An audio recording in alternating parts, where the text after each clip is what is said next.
magandang hapon sa ating lahat mga ka-members. Nagbabalik tayo today, no? Meron tayong upload tungkol doon sa ating napag-usapan last week, no? The other day about sa 10,000 pa rin, no? Para sa ating mga senior citizens. Alright? So, pag-usapan natin dito kung paano ba at saan natin makukuha ito, no? Alright. So, if bago ka pa lang sa ating channel, pakisuing subscribe, like, share, and click the notification bell para updated ka sa lahat ng mga video uploads natin.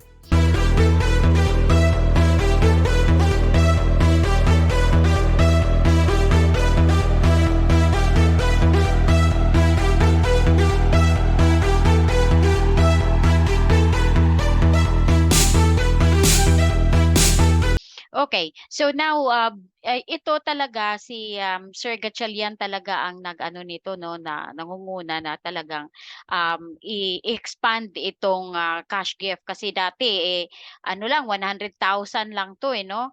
I mean sa 100 years old 100,000. Pero ngayon talagang pinaikli nila or talagang sinasama nila na dapat 80 years old 85, 90, 95 na ito, okay. So meron din nagsasabi na sana 60 na lang 'no para pag, ka-senior mo kaagad meron ka kaagad 5,000. Alright, so, ngayon talagang ang kanilang ipinasang bill talaga is, sa 80 muna, 'no, 80, 85, 90, 95. So every year 'yan may 10,000, okay. So aside pa 'yan sa ano nila, tawag dito yung monthly nila 'no, na kapagka kasi hindi naman lahat ng 80 years old, may ano, may social pension. Gawa ng iba kapag may tumutulong hindi siya qualified, 'di ba?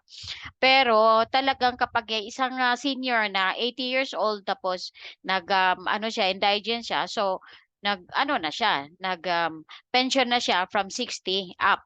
So, 'di ba, dagdag din yung 10,000 para sa kanila, 'no, kapagka nag-pension din siya dahil indigent siya, qualified siyang mag-pension monthly, eh, di kung sa isang taon meron siyang ano, 12,000 'no, ngayon kasi nag-start nga yung year, may 12,000 siya. So, pagka nag-80 years old siya this year, eh, di may additional siyang 10,000, eh, di total of, magkano, 22,000 nakuha niya sa, within the year. Or kapagka nag-85 na siya 'no, after 5 years, so patuloy yung monthly niya na 1,000, 12,000 sa isang taon, another naman yung 5,000 'pag 85 years siya. 'No, maabot na siya ng 90, another 10,000. Okay, sabi kasi dito, sa bill na 'to, ano 'to PDF 'to ng, ano sa mga para sa mga batas ano, na ano ng Senado. Sabi dito, cash gift in the amount of 10,000 pesos upon reaching the age of 80 years old. 10,000 pesos upon reaching the age of 90 years old. And 100,000 pesos for 100 years old, no? 100,000 upon reaching the age of 100 years old. So, upon reaching the age of 100 years old, a letter of felicitation from the President of the Philippines congratulating the celebrant for his or her longevity. Okay, so malinaw 'yan, no? Pirmado ito, tingnan mo ito, 'yan. Introduced by Sir Gatchalian 'yan, no?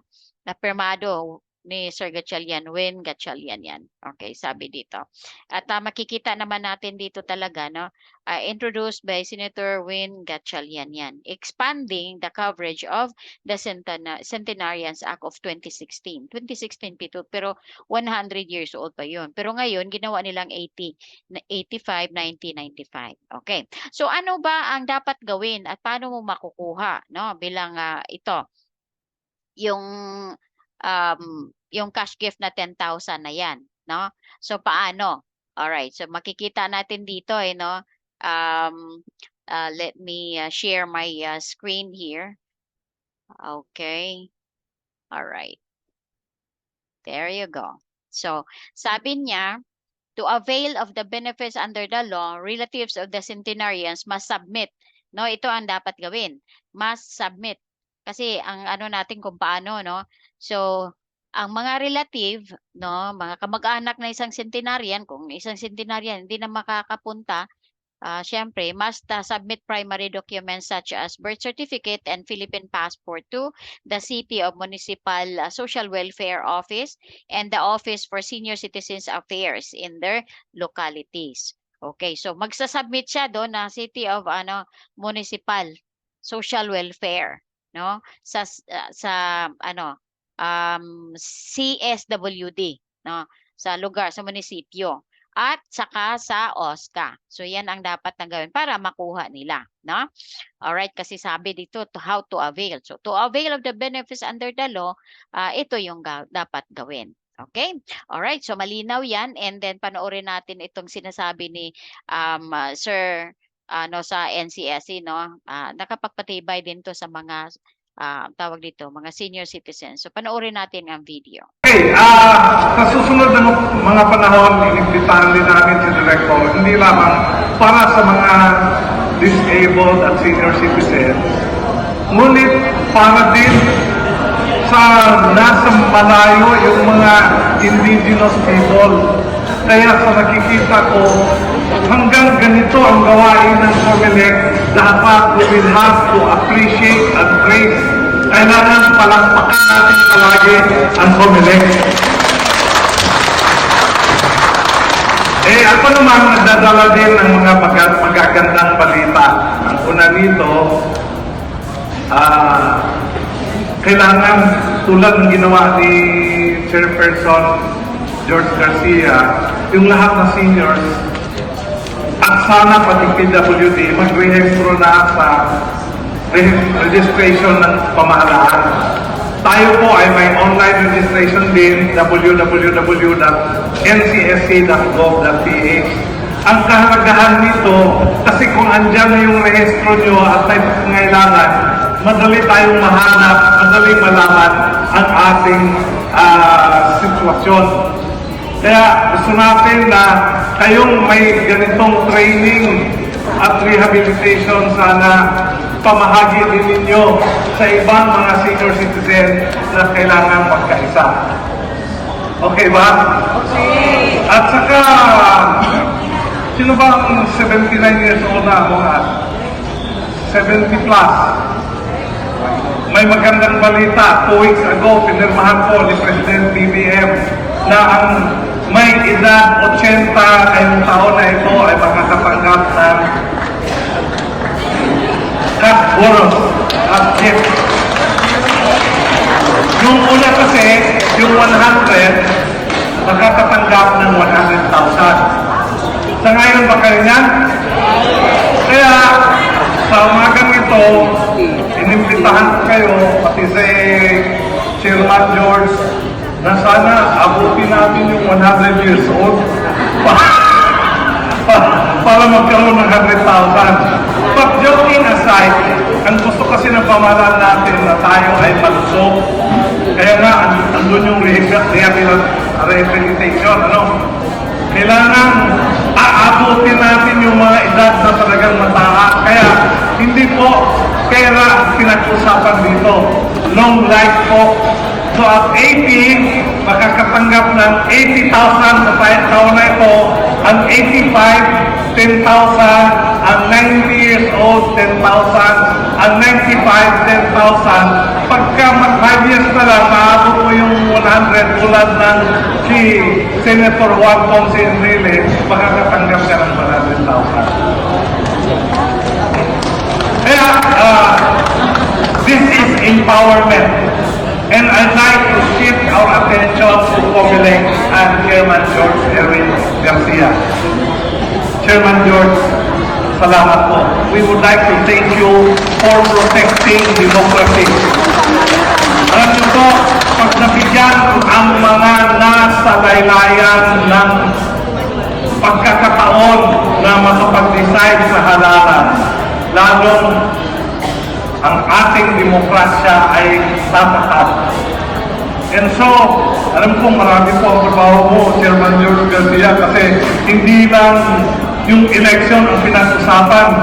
Yung mga gumagawa din ng kabulasugan sa election, trabaho pa rin natin at dapat we have to protect democracy para sa ganun, mas masisindihan ng ating pamahalaan ang ating mga Pilipino.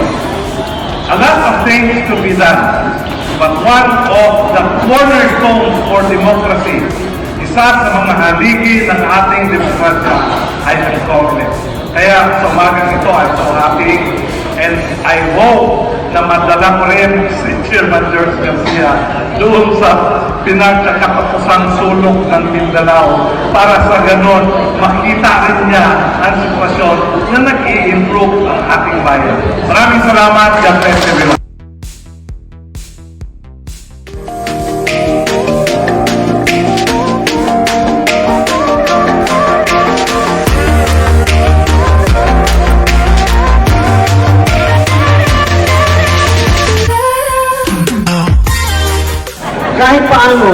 kahit paano, walang dumi, walang vote buying, walang violence, at yung mga nakatatanda at mga may kapansanan na naaalagaan mabuti.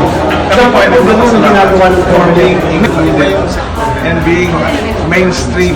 Marami pong seniors na halos hindi nagre-resto dahil marahil ay but with the attitude and the ginagawa ngayon ng family, I think everyone will be assured na kasali sila there, they will feel included. Thank you very much po.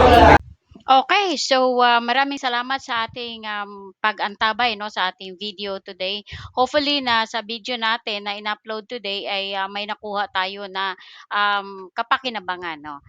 Kung ano ba ang dapat gawin para makuha mo yung ano mo, yung ang tawag dito yung cash gift. At saka yung magtatanong kung meron na ba talagang nakakuha, meron na po. Tingnan natin ito, oh. Si Sir Seferino G. Santiago. Tingnan mo, may 100,000 siya nakuha, 'di ba? Oh, ay hindi naman natin makitang ano siya eh, yung nakaratay na lang. Pero may pagkakataon pa talaga siya ma-enjoy niya yung 100,000. Pero hopefully naman no, mga senior citizens natin, let us be ano, health conscious para pagka kahit 100 years old na tayo, ay talagang malakas pa tayo, makapagmuling pa no, makakain pa tayo ng masarap no. Oh, ma-enjoy pa natin ang 100,000 natin. And mind you ha, pagka nag-reach ka ng 101, bigyan ka ng gobyerno ng 1,000,000. Oh, kikita mo na. So, talagang kailangan nating pagsikapan, sarili din naman nating kapakinabangan yan eh. Stay healthy palagi, okay? So, yung mga tatanong kung may tanggap na ba, meron. Tingnan mo, 100,000 yan sa kanya kasi 100 years old si kuya. Alright, so sa batas na pinirmahan ng ating gobyerno last 26 of February for this year, that's 80, 85, 90, 95. So makakatanggap na rin sila ng 10,000 every 5 years. Okay, aside sa kanilang monthly pension. Alright, alright. So if you still have katanungan, talagang i-comment nyo na lang sa ating comment section kung meron pa kayong mga katanungan sa ating video uploads today. Alright, so have a wonderful day and stay safe everyone.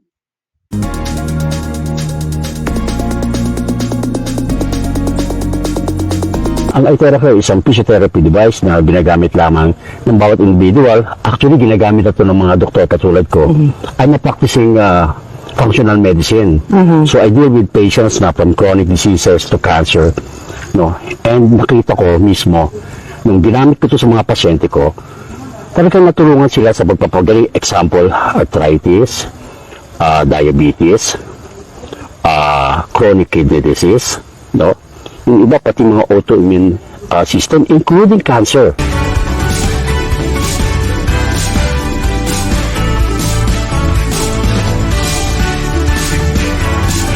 And syempre, para mas maintindihan ng lahat, ano ba itong device na grabe, sobrang phenomenon, sobrang viral ngayon sa Facebook at sa lahat ng mga social media. And syempre, tatanungin natin, isa sa pinaka ginagalang, nire-respeto. Yan, isa po siyang OB-GYN, isa siyang perinatology, functional medicine, aesthetic medicine, and ngayon, isa na siyang frequency medicine doctor. Let's welcome Dr. Joey Sinjoco. Maraming salamat, Mentor Ana. At ito ang pag-uusapan natin ngayon ay ang tungkol sa frequency device na tinatawag nating iTheracare. Pinagkakaguluhan to kasi marami talagang natulungan. Ano ba itong iTheracare? Ang iTheracare ay isang physiotherapy device na ginagamit lamang ng bawat individual. Actually, ginagamit ito ng mga doktor katulad ko. I'm a practicing functional medicine. So I deal with patients na from chronic diseases to cancer. no? And nakita ko mismo, nung ginamit ko ito sa mga pasyente ko, talagang natulungan sila sa pagpapagaling. Example, arthritis, diabetes, chronic kidney disease, no? Yung iba pati mga autoimmune system, including cancer, no? Natulungan itong device na to. Ano ba ang laman nito? Yung iTheraCare system may tatlong component. Ang tawag dyan ay terahertz. Ang terahertz is a frequency na napaka-safe because it resonates with our body. Ibig sabihin, hindi nasisira ang normal cell. Ang nasisira ay cancer cells, bacteria, fungus, lahat ng toxins nasisira.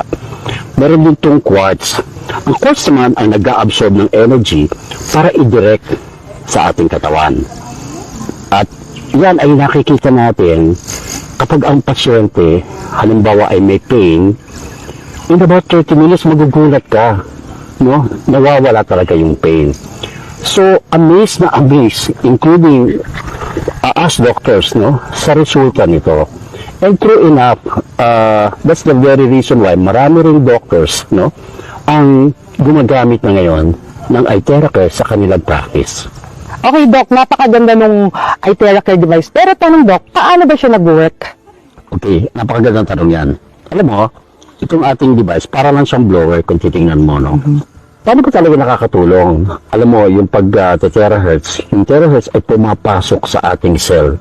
Pag-usapan natin kasi ang explanation dito, cellular level, eh. Kapag ang terahertz ay pumasok sa cell, yung pinaka-baterya natin, yung mitochondria, ay na-energize. Siyempre, pagka na-energize ang cell, yung buong tissue, yung buong organ, at buong tao, yung katawan ng tao, ay gumaganda. Kaya nawawala yung inflammation, gumaganda ang circulation, natatanggal ang mga toxin, ang delivery ng oxygen maganda. Kaya, malaking tulong, especially kung ginamit mo siya for about 15 to 30 minutes, depende kung anong klaseng device ang ginagamit mo. O, tanungin kita, ikaw ba, kung wala kang nararamdaman, gusto mo maging feeling young, malakas lagi ang katawan, at siyempre anti-aging. Ang isa sa pinakamagandang effect nito ay pag binlower natin yung spine sa likod, na-stimulate ang production of stem cells. Alam naman natin ang stem cells, nakakabata, nakakalakas ng katawan, repair and replace damaged cells.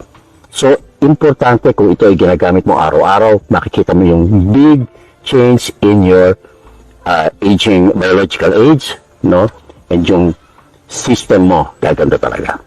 Okay, Doc, ang ganda pala niya, no? Lalo na yung mga gustong bumasa, syempre yung stem cell talagang sobrang sumikat yan, no? So ito, hindi ka na iinom, mag-blower ka lang sa spinal cord. Meron tanong, Doc, meron ba yung mga side effect at pwede bang gamitin yan ng kahit sino?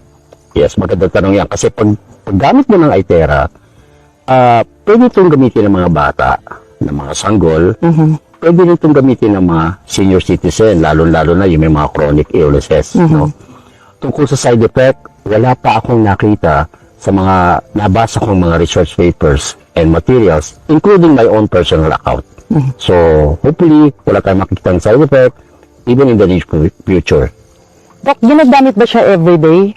Yes, pwede siyang gamitin everyday, no? Depende kung anong gamit mo. 15 to 30 minutes or 45 minutes at most. You can also do this 2 times a day, at least 4 hours interval. Okay. Tapos siyempre, lagi sila suggest namin, iinuman mo siya ng terahertz water. Doc, bakit ano ba yung terahertz water? Yung terahertz water, pag binlower mo yung water, ordinary mineral water or tap water, no, na iniinom natin, nagiging maganda yung circulation. Gumaganda yung flow, hindi nagiging dikit-dikit yung mga red blood cells natin, at malaking tulong ito, lalong-lalo na sa may mga heart disease, sa mga may brain problem, including diabetes. Doc, pwede bang malaman ano ba yung difference ng dalawang yan? Okay. Ito yung tinatawag nating Pro, no? Ito yung pinaka-high-end, no? Ang paggamit mo nito, mas malakas ang kanyang terahertz frequency, no?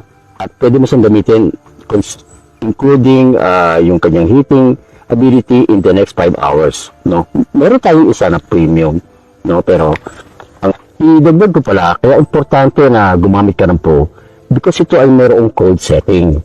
Ibig sabihin, pag code setting, pwede mo siyang gamitin sa face, sa mata, including those may mga cataract or glaucoma, sa mga baby, no, na mai-irritate sa mainit na hangin, no?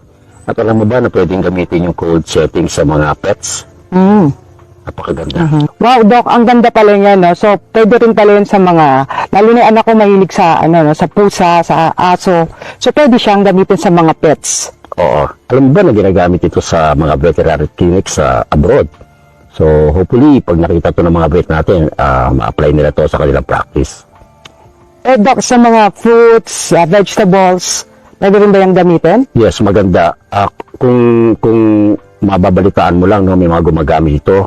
Yung kanilang mga fruits and veggies, hindi agad na sisira pagka binlower nila, bago nila ito itabi. Doc, sa napakadami mong kinuwento, no, na sobrang nakaka-amaze, may mga proven ba tayo ng mga testimonies, or kayo personally, as a doctor, nagamit nyo ba sa sarili nyo, sa pasyente? Oo, alam mo, unang-una ko itong ginamit sa anak ko. Yung anak ko kasi, merong cholelithiasis o bato sa abdo. After 4 sessions, pag ulit ko ng ultrasound, nawala na yung cholelithiasis. So, paano mo i-explain yun? So, because meron mga study na pati kidney stones natatanggal ng terahertz. No? Meron din ako mga pasyente, diabetic, merong mga osteoarthritis, so, at meron din slip disc. Mataba kasi ito, kaya hirap na hirap yung kanyang tuhod. And unang 30 minutes na ginamit ko to, nakalakad. Wow. Nawala yung basto, tanggal yung mga knee pads, no? Tuntua siya. Alam mo ba, no, sumunod kong siya nakita kami sa mall. Wow. At siya na mismo ang nag-drive ng kanyang sasakyan. Wow. Na dati niya hindi nagagawa. Okay? Pero, pag titingnan mo sa yung mga mahilig magtingin sa internet, napakaraming research studies, published, no? At pinag-aralan siya talaga. So, ang terahertz talaga ay mayroong science kung bakit siya nakakatulong magpagaling ng tao. Wow. So, Doc, last question. Ito ba talagang lahat ng uri ng sakit matutulungan? Okay, sabi ko kanina, ang bottom line ng mga diseases is inflammation. Kapag na-address mo ang inflammation, halos karamihan ng sakit na ang dahilan ay inflammation, makakatulong ang iTeracare. Wow. So, Doc, advice lang sa lahat ng mga tao na gusto matry ito, ano bang masasabi nyo to, you know, for them to see yung beauty ng product? I highly recommend iTeracare. Alam mo kung bakit? Sinasabi natin lagi na health is wealth, no? Hindi kailangan ikaw ay may sakit para gumamit ka ng iTeracare. Ang preventive medicine is the best. Right. Nag-iisip tayo ng investment, nag-iisip tayo ng mga regalo sa ating mga loved ones, particularly our parents. For a Christmas gift, this is the best device. Alam nyo, mahal magpa-hospital The most expensive bed is actually a hospital bed. Right. Okay, so this is a small price to pay, no, for being healthy. So please try the iTeracare system now.